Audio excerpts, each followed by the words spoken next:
Hi, this is NBA referee Scott Foster. Thank you for listening to the Crown Refs Podcast. Serve the game.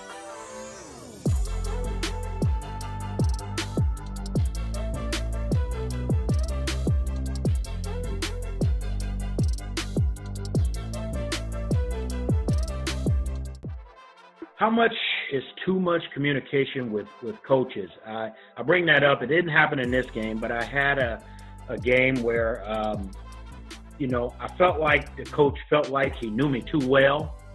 And I don't know, anytime he asked a question, I was answering it. Anytime he had, something to talk about, I would just take my time and go do it. I just felt like I was doing too much of it. And I felt like the other coach, he wasn't asking or requesting for that much time. So I guess my question is, how do you scale back when you've been given a coach so much communication, so many opportunities to talk to you? And so how do you scale back professionally without that coach feeling neglect or that you're changing the type of person you are during that game? Hey, I've been talking to you. Now all of a sudden you don't want to talk to me. How do you scale back in a way that doesn't take away from the relationship with the coach? I don't know if that makes sense. No, it makes great sense. Well, we don't want to get to a point where we need to scale it back, because that means we're over communicating and doing too much small talk. Listen, coach, I'm very approachable. If you have a question about a play, I'm happy to answer that, but I can't answer it during a live ball. We have to make sure that I have enough time to answer you. I'll be more than happy to come over at the next time out. I'll be more than happy to talk to you at a dead ball. But, you're asking me questions while I'm trying to referee. This game's hard enough as it is. Imagine trying to referee with someone in your ear. So, just being direct, man. You just got to be firm and fair. You got to be approachable and respectful, nice, but run the game. So it's about finding that balance. It's a very fine line of a balance, but when you can find it, it's a beautiful blend. And just being firm like that is going to let them know that, hey, they're not here to listen to everything I have to say. So I don't know if you need to do some more selective ignoring, whereas coaches are saying comments to you, but you're not listening because it's not directly to you and you don't need to address it. A lot of times they're just out there chirping and you don't need to address it. They're just talking out loud. Or then sometimes they want to have a small talk conversation. I don't get into that, man. I really don't. When you talk to me, you have my undivided attention. I'm in your personal space. I'm looking you in your eyes. I'm being empathetic. I'm giving you my ear. I'm listening, right? But that's not going to happen 10 times a game. Right. So I guess I had a coach.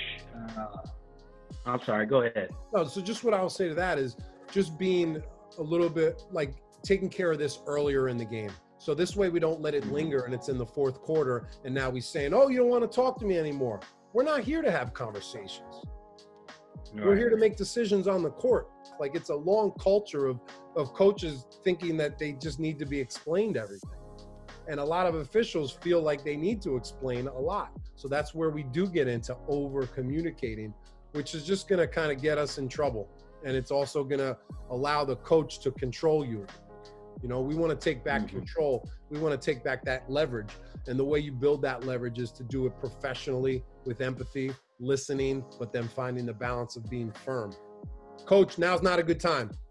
Coach, I just spoke to you. We just spoke 4 times about those last couple possessions. Now's not a good time. I'll talk to you at the next time out. So you just got to be a little bit more firm with them. Gotcha. Don't worry about your ratings. Gotcha. Don't ref for ratings. It's funny that you say that because, I'm just speaking personally. I've had my rating reduced for not communicating more with coaches. And I'm like, well, now I'm trying to open myself up and communicate more, but I just feel like, I'm doing too much. This coach is too personal. He just, not necessarily that he's personal in a negative way. He's just talking to me too much to a point where I feel like I'm distracted or I'm trying to make calls now so that he won't ask me a question. You know what I mean? He's asking me and now questions he's on messing this. with the game now. Now he's messing with the game because he's causing you to make decisions that you wouldn't have made, you know, if you didn't hear him or you hadn't kind of opened yourself up to making yourself super available for the coach. So would you say that you could be a little bit more firm with the coaches? I could.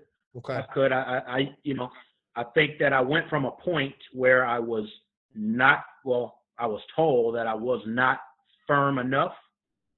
And now I think I'm at that point where I'm too firm and I'm listening too much and I'm talking, you know, answering and explaining too much.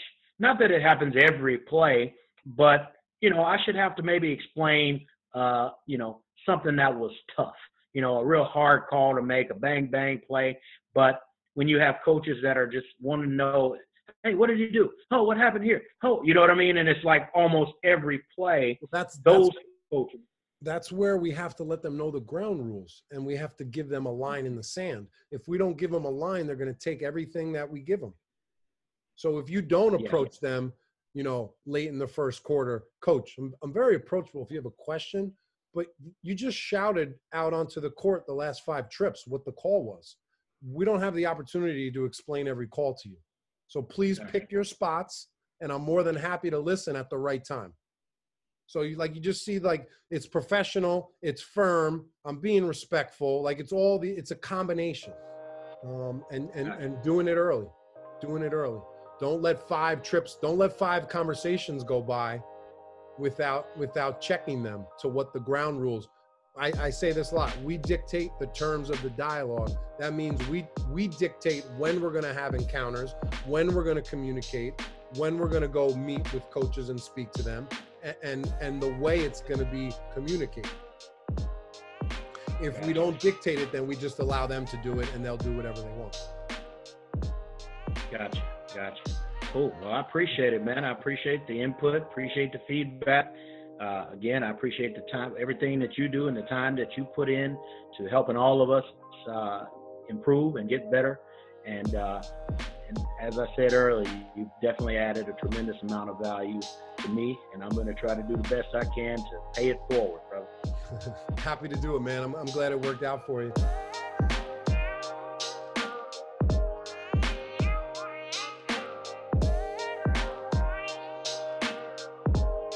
Thank you for listening to the Crown Refs Podcast. Serve the game.